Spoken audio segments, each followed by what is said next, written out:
L'evasione fiscale in Veneto ha dimensioni abbastanza contenute, praticamente in linea col livello presente nei più importanti paesi europei. A fronte di 90 miliardi di evasione fiscale stimata in Italia nel 2020, è come se ogni 100 euro di gettito incassato dal fisco ne venissero evasi 13,2.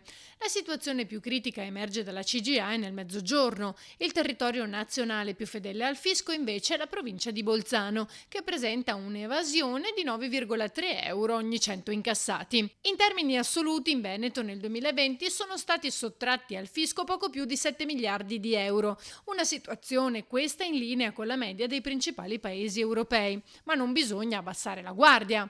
Anche per queste ragioni chiediamo al governo di mettere a punto in tempi rapidi un fisco meno aggressivo, più semplice, più trasparente e più equo, premiando chi produce, chi crea occupazione e genera ricchezza.